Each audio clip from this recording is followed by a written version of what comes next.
Eu sou Évila Rolim, diretora da SBGzinha, que é o braço da Sociedade Brasileira de Glaucoma, que cuida do glaucoma infantil. E hoje eu vou entrevistar a doutora Cristiane Rolim, idealizadora e criadora da SBGzinha. Ela é mestre, doutora e pós-doutora em Ciências da Saúde e atualmente ela é tesoureira da Sociedade Brasileira de Oftalmopediatria. Évila, muito obrigada pelo convite, é um prazer muito grande estar aqui falando na SBG Podcast. Doutora Cristiane, o glaucoma infantil é sempre um desafio para o médico, para a família e para a criança. E aí eu queria que a senhora me dissesse quais são os sinais de alerta para os pais de crianças com glaucoma infantil e por que é importante ficar atento a eles. É muito bom a gente tocar nesse ponto porque, a meu ver, o diagnóstico precoce talvez seja o ponto mais relevante para a gente combater a cegueira que o glaucoma na infância traz, né? Então é muito importante que os pais saibam quais são os sinais. Não há necessidade de ter muito medo, porque é muito raro, mas são sinais bastante característicos que, se forem observados, eles devem ser prontamente indicados para um oftalmologista. Então, crianças que apresentem aumento do diâmetro corneano antes dos 3 anos, ou seja, quando o olho cresce, principalmente quando ele cresce de maneira assimétrica e os pais percebem uma mudança nessa evolução da parte colorida do olho, que a gente chama de córnea, ou ainda quando existe uma alteração do brilho dessa estrutura anterior do olho, que é a córnea, são sinais bastante sugestivos de glaucoma na infância.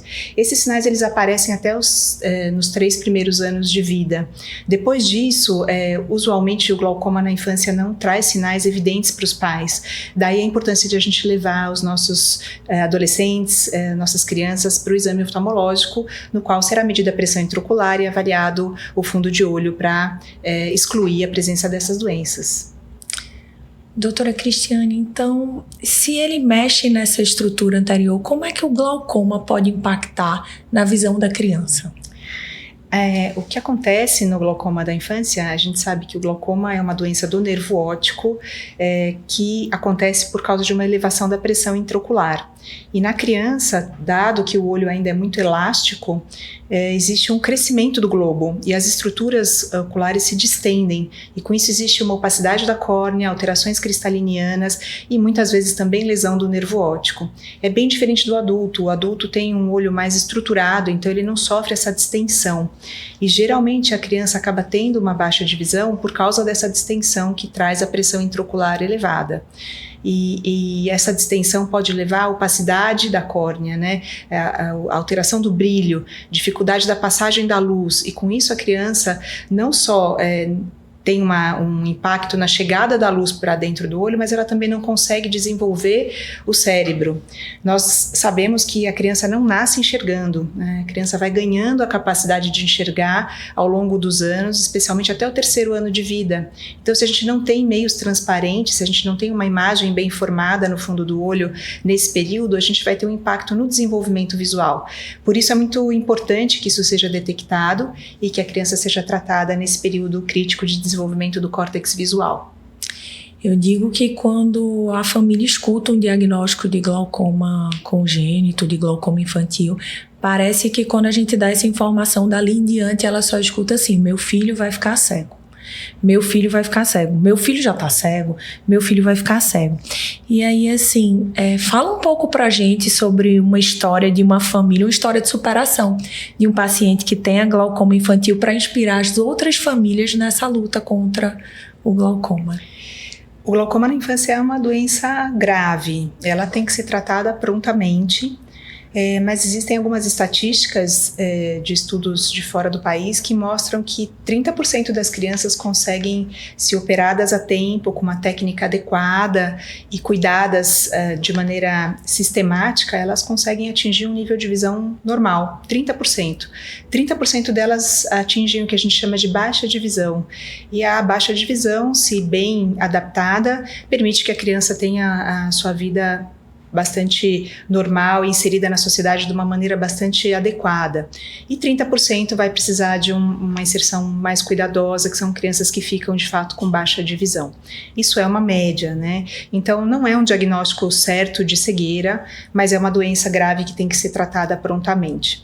Eu tenho várias histórias, assim, eu estou nessa área já há mais de 25 anos, 20 anos, e então eu tenho crianças que eu operei que já são adultos e que já trabalham. Então, aqui me lembrando de um rapaz que teve o diagnóstico de glaucoma congênito primário de aparecimento neonatal, ou seja, foi detectado na maternidade, que são casos às vezes bastante severos. Ele foi submetido a múltiplas cirurgias. Ainda teve um trauma no melhor olho, que acabou levando a um comprometimento visual por causa do trauma, e hoje em dia ele é um estagiário na área de engenharia mecatrônica. Então, assim, com um grande apoio familiar, né, com o apoio dos médicos, multidisciplinar, ele é um vencedor. Ele fez muito atletismo durante o período da faculdade, é um menino que é atleta. Então, eu acho que é muito possível ter um sucesso grande com um cuidado adequado. Que lindo. Doutora Cristiane Rolim, a senhora, quando estava à frente da SBGzinha, mapeou os centros de referência de glaucoma infantil do SUS. E o que foi que surpreendeu você nesse mapeamento? E o que é que precisa melhorar para nós termos uma rede de referenciamento realmente eficaz? Eu tive essa ideia de fazer o mapeamento porque eu tive contato com um grupo de coluna pediátrica aqui no país que fez uma rede de referenciamento. E aí, baseado nas ideias deles, eu achei que a gente poderia e deveria ter alguma coisa para a nossa área, porque dentre os glaucomas, claro que sempre que há um glaucoma descontrolado é uma urgência, mas na criança essa urgência é maior, porque a gente tem que ter esse período de desenvolvimento, e a gente estava começando a entrar no período da pandemia, o que me deixou bastante preocupada com a possibilidade das crianças se deslocarem pelo país para acessar os centros que usualmente quem faz essas cirurgias e faz o segmento são centros de atendimento terciário da saúde. Então eu comecei a pensar na possibilidade de reunir as pessoas que faziam esse atendimento pelo SUS. E eu fiquei muito surpresa porque no nosso país, que é enorme, a gente tem 49 centros com pessoas disponíveis a colaborar com a chegada das crianças dentro do seu território que elas atendem, né? Então, existe um geodirecionamento, é possível se fazer um geodirecionamento. E está sendo muito bacana porque os colegas ficaram muito imbuídos do desejo de colaborar, né? Porque de fato são casos raros, mas que se atendidos prontamente a gente tem um prognóstico muito melhor. Então a gente conseguiu fazer um grupo. Esse grupo vai ser possivelmente levado mais adiante aos serviços de saúde que nos atendem politicamente, para a gente conseguir uma facilitação para esses direcionamentos, né? Então, por enquanto ainda é uma ideia incipiente, mas a gente vai possivelmente levar às instâncias políticas superiores para que a gente consiga fazer um direcionamento mais articulado, né? Então, é isso. E a cirurgia é só o primeiro passinho no controle do glaucoma infantil. E qual seria o conselho que uma mãe, um pai está assistindo, está escutando a gente, né?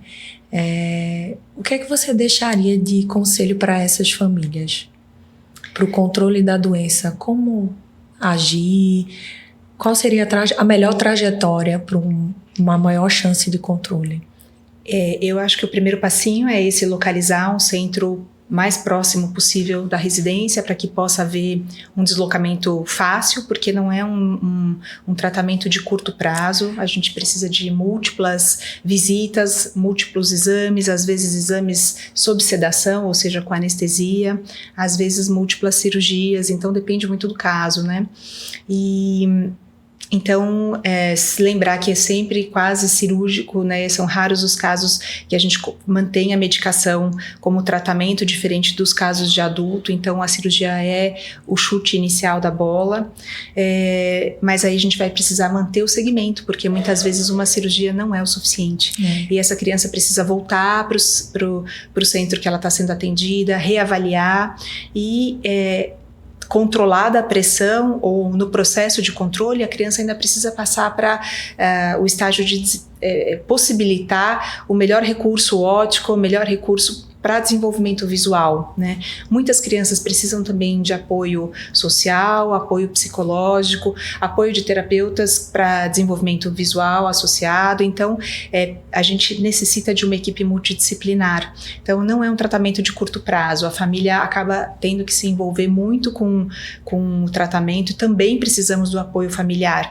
Então, tudo isso é muito importante para a gente conseguir chegar no sucesso do tratamento. Eu acho que essa é a grande mensagem. Às vezes a gente tem um cirurgião apto a operar, mas às vezes a gente não tem essa rede de apoio em volta, e principalmente na região norte, que é de onde eu sou atualmente, né, onde eu moro, onde eu adotei e essa rede de reabilitação visual, às vezes é o passinho mais difícil. Eu acho que não é só no Nordeste, acho que é mundial, é difícil. Essas crianças, isso a gente não comentou, elas tendem a ter miopia por causa do crescimento do globo. E a miopia em si, se for só miopia, é possível corrigir e a criança tem um desenvolvimento muito bom. Mas às vezes tem uma assimetria muito grande de grau. E isso pode passar despercebido e a gente achar que a criança está se desenvolvendo e realmente a gente tem que ter uma atenção grande à prescrição da correção, à observação do desenvolvimento visual.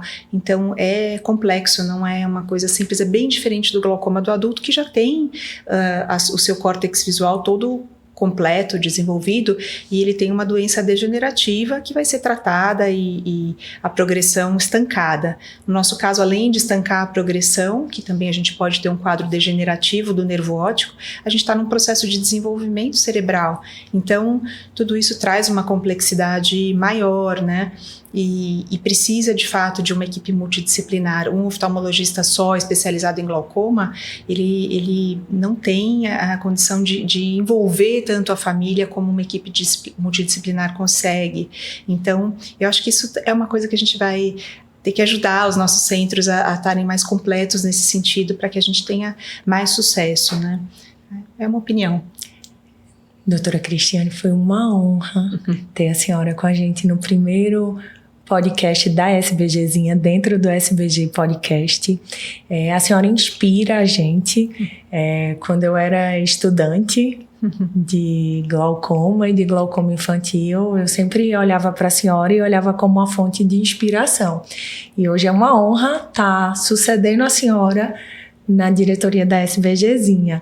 E é sempre um prazer ter a senhora aqui conosco. O prazer é todo meu, ver o seu crescimento e poder participar, continuar participando da SBG, é sempre um grande prazer para mim. Muito obrigada pelo convite. Obrigada a todos e tenham um excelente dia.